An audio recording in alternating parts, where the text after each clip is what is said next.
Midnight visitor. कहानी एक ऐसे जासूस की जिसका नाम होता है ऑजबल, और साथ ही साथ इस कहानी में एक नया यंग राइटर जिसका नाम होता है फाउलर। और जो तीसरा कैरेक्टर इस स्टोरी का, उसे अभी के लिए हम अनजान गुमनाम रखते हैं। बात करते हैं पहले इन दोनों कैरेक्टर्स के बारे में, ऑजबल एंड फाउलर। जैसे मैंने बताया, ऑजबल एक सीक्रेट एजेंट। अब जब कभी जासूस या सीक्रेट एजेंट का बात होता है ना, तो दिमाग में तो ऐसा ही आता है कि कोई बहुत ही खतरनाक बंदा होगा जिसके लिए लड़कियां यार नशे नशे काटने को तैयार है। भैया चारों ओर गोलियां चल रहा है, दुनिया बचा रहा है, भाई सब क्या कर दे रहा है। अब यही सारे एक्सपेक्टेशन लेके आया था हमारा फाउलर भाई, जो कि एक मैंने बताया राइटर था, एक रोमांटिक राइटर। नौजवान था तो उसे एक्सपीरियंस का तलाश था, एडवेंचर करना था उसे, थोड़ा उसे जानना था कि सीक्रेट एजेंट्स का लाइफ कैसा होता है। बट कहानियों से बिल्कुल अलग हमारा सीक्रेट एजेंट ऑजबल। खतरनाक तो छोड़ो, बनवारी वाला अंकल लग रहा था।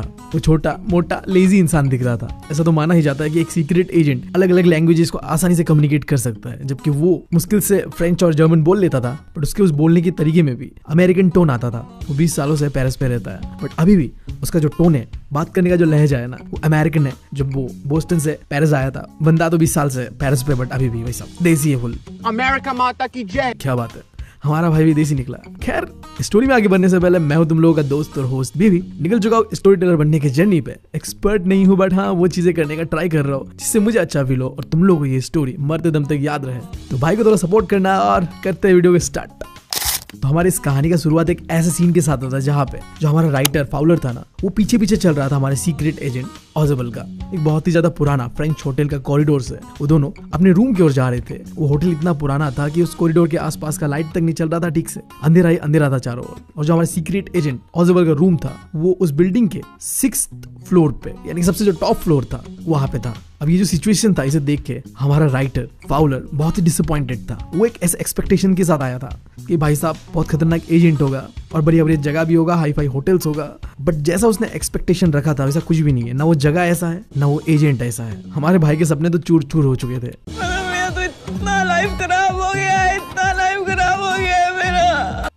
और हमारे राइटर फाउलर साहब का ऐसा लटका मुंह देखकर हमारा एजेंट ऑजबल समझ जाता है कि भाई साहब तो बहुत ज्यादा डिसअपॉइंटेड है। वो कह पड़ता है, तुम इतना डिसअपॉइंटेड इसलिए हो क्योंकि तुम्हें बताया गया हुआ कि मैं एक सीक्रेट एजेंट स्पाई हूँ, जैसा मूवीज में दिखाया जाता है, स्टोरीज में बताया जाता है। तुम शायद इसीलिए मुझसे मिलना चाहते थे क्योंकि तुम एक यंग रोमांटिक राइटर हो जो सोच रहा था शायद मैं अलग अलग थ्रिलिंग एडवेंचर्स में इन्वॉल्व होऊंगा, गन फाइट होगा मेरे आसपास। मतलब भाई साहब जितना एडवेंचर हो सकता है उतना एडवेंचर मैं करूंगा और ये सारी चीजें तुम एक्सपीरियंस करोगे। बट एक्सपेक्टेशन से हटकर हो कुछ और ही रहा है। तुमने अपना बहुत ही बेकार सा इवनिंग फ्रांस के म्यूजिक हॉल में बिताया, वो भी एक मोटे बद्दे से इंसान के साथ, जो कि एक ऐसा एजेंट है जिससे सीक्रेट मैसेजेस भी कोई काले आंखों वाली सुंदर नैनो वाली लड़कियां डिलीवर नहीं कर रही है। डांस आगे पीछे नहीं चल रहा है, इधर एक नॉर्मल सा फोन कॉल आ रहा है एंड बताया जा रहा है कि जो भी मैसेज होगा वो ऐसे ऐसे आपको मिल जाएगा। ये सारी चीजें देख के आई गेस तुम काफी ज्यादा बोर हो चुके होंगे। ये बोल के हमारा एजेंट ऑजबल स्माइल करता है। नहीं भाई देखो, सच तो था, हमारे भाई राइटर साहब के ख्वाब अलग थे। वो इस उम्मीद से बैठा हुआ था कि भाई साहब एक ऐसा एजेंट से मुलाकात होगा ना जो भाई साहब एडवेंचर कर रहा होगा, अपनी जिंदगी के मजे ले रहा होगा। बट उसका पाला एक ऐसे एजेंट से पड़ा था कि देख के नहीं लग रहा था कि जिंदगी में उसके कुछ एक्साइटिंग भी होता होगा। मेरा तो इतना लाइफ खराब। स्टोरी अभी खत्म नहीं हुआ है, देखते आगे कुछ एक्साइटिंग चीज होता है नहीं होता है हमारे एजेंट साहब के साथ और हमारे राइटर साहब के साथ। तो अब हमारा एजेंट ऑजबल दरवाजा खोलता है रूम का अपने एंड राइटर साहब को कहता है, चलिए आप गेस्ट है तो आप ही पहले एंटर करिए घर के अंदर। और एजेंट ऑजबल ये भी कहता है, मेरे प्यारे दोस्त तुम ज्यादा परेशान मत हो, आई नो तुम बोरिंग हो चुके हो, बट कुछ मसाले वाला चीज अभी भी हो सकता है। कुछ ऐसा चीज आने वाला है हमारे पास जिसे देख के शायद तुम्हें थोड़ा एक्साइटिंग फील हो। एक ऐसा पेपर मेरे हाथ आज लगने वाला है जिस पेपर को पाने के लिए कई मैन वुमेन्स ने अपना जान दिया है। ये जो पेपर आने वाला है मेरे पास आज, ये एक समय में आगे जाकर हिस्ट्री बदलने वाला है। मतलब भाई साहब बहुत इंपॉर्टेंट पेपर है, समझ रहे हो बात? ऐसा पेपर जो आगे आने वाले दुनिया का नक्शा बदल सकता है, ऐसा कुछ है।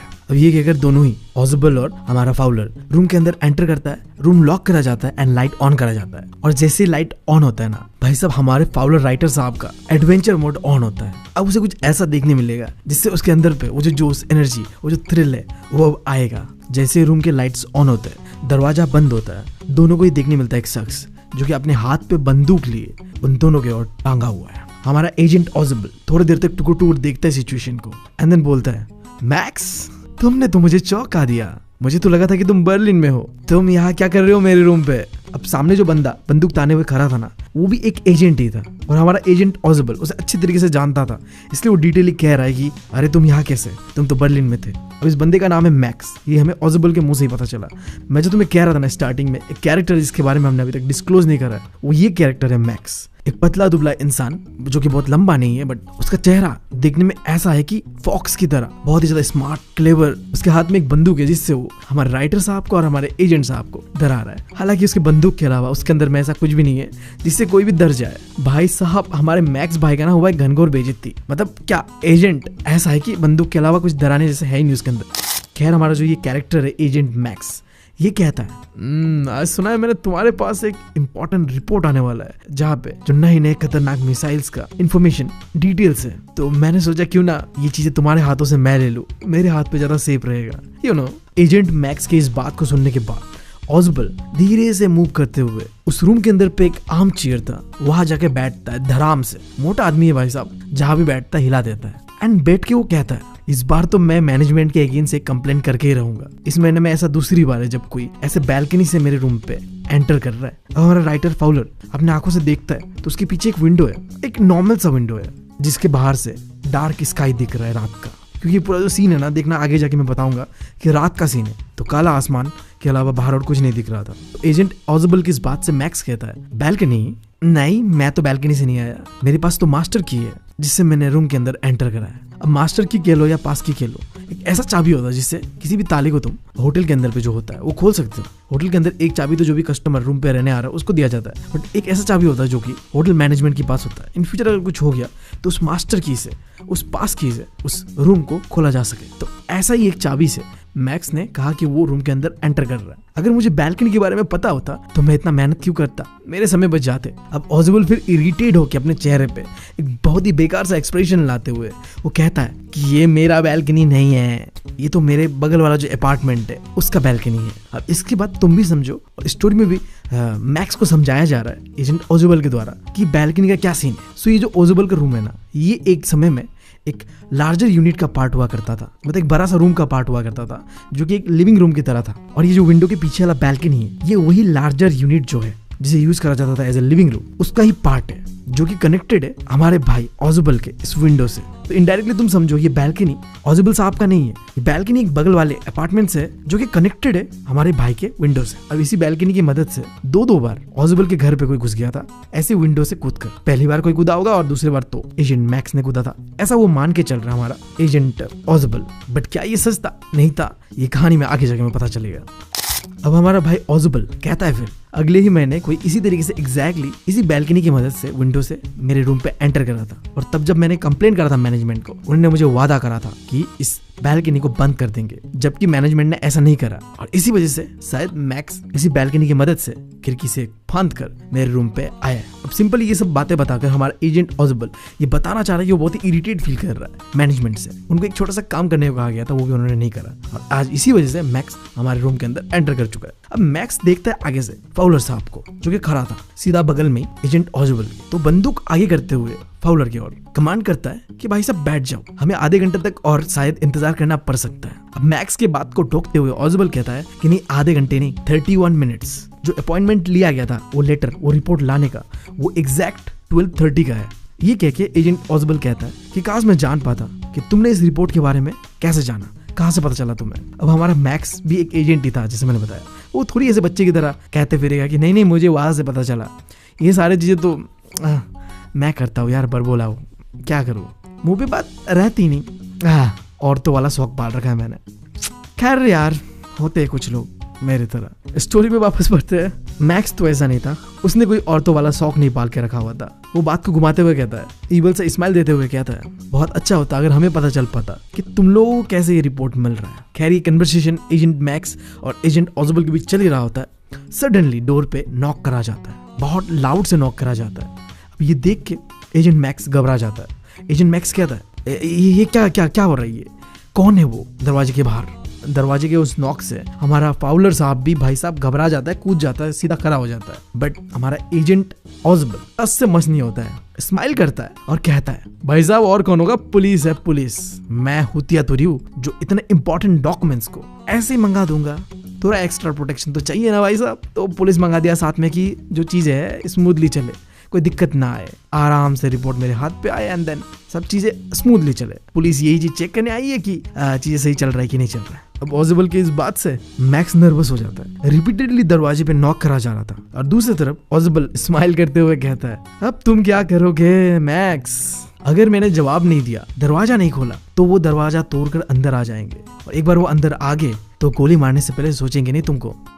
ऑजिबल की इस बात से मैक्स और भड़क जाता है, उसका मुंह काला पड़ जाता है गुस्से से और वो जो बगल वाला खिड़की था उसके पास आता है, अपना एक टांग उस खिड़की के फ्रेम पे रखता है और बंदूक ऑजिबल और फाउलर की तरफ रखता है। उन दोनों को बंदूक के नॉक पे डराते हुए कहता है मैं बैल्कनी पे इंतजार कर रहा हूँ, तुम पुलिस को वापस भेज दो वरना मैं मजबूर होकर गोली चला दूंगा और जो मेरा है वो मैं लेकर रहूंगा। अब दरवाजे पे वो जो नॉकिंग पिटने का आवाज है ना वो बार बार बढ़ते ही जा रहा था, कोई लाउडली चिल्ला के कह रहा था मिस्टर ऑजिबल, मिस्टर ऑजिबल। अब मैक्स के पास उपाय तो था नहीं, वो मजबूरन अपने बंदूक को दोनों की ओर टांगते हुए उस विंडो के पास जाता है एंड विंडो के ऊपर चढ़ जाता है एंड देन वो विंडो से बैल्कनी पे कूदता है एंड देन कूदने के बाद एक बहुत ही जोर से एक सिंगल साउंड आता है चिल्लाने का एंड देन उसी वक्त दरवाजा खोला जाता है। एक वेटर दरवाजे के बाहर खड़ा था, अपने हाथ पे एक ट्रे लिए, एक बोतल लिए पानी का और साथ में 2 ग्लासेस। ये रहा आपका वो पानी का ग्लास जो कि आपने आते वक्त मंगवाया था। ये कह के वो वेटर उस ट्रे को उस टेबल के अंदर रखता है, पानी का बोतल का ढक्कन को खोलता है एंड सारी चीजें कर वो रूम से निकल जाता है। अब ये पूरा सीन देख के हमारे फाउलर साहब का भाई साहब समझ जाओ तुम क्या हुआ होगा, मैं वो वर्ड इस्तेमाल नहीं करना चाह रहा। फाउलर साहब का चेहरा सफेद पड़ गया था, वो घूर घूर के बस ये देख रहा था कि कहीं पुलिस तो नहीं आ रहा है, बट उसे तो दिख रहा था बस एक वेटर। वो पूछता है पुलिस आने वाला था बट ये तो एक वेटर है। तो हमारा एजेंट ऑजिबल कहता है नहीं नहीं कोई भी पुलिस नहीं आने वाला था, ये तो हेनरी है वेटर, जो कि मुझे पता था कि ये आने वाला है। अब फिर फाउलर डरते हुए कहता है फिर वो जो इंसान है जो बैल्कनी में है वो वापस नहीं आएगा अभी। तो एजेंट ऑजिबल कहता है हंसते हुए ना जी वो दोबारा कभी वापस नहीं आएगा माय यंग फ्रेंड, क्योंकि वहां कोई बैल्कनी है ही नहीं। अब समझ गए कहानी क्या था भाई साहब, एजेंट मैक्स के साथ हुआ था बहुत बड़ा स्कैम। फाउलर साहब ने कहानी बनाया एक बहुत ही मजा वाला कि एक बैल्कनी है जो इस विंडो से कनेक्टेड है, वो बैल्कनी मेरा नहीं है बगल वाले का है। तुम लॉजिक लगाओ बगल वाले का बैल्कनी मेरे विंडो से क्यों अटैच होगा भाई साहब। बट जल्दबाजी में हमारे मैक्स साहब के पास इतना समय ही नहीं हुआ कि वो देखे और समझे कि ये तो एक ट्रिक है, मुझे हुतिया बनाया जा रहा है।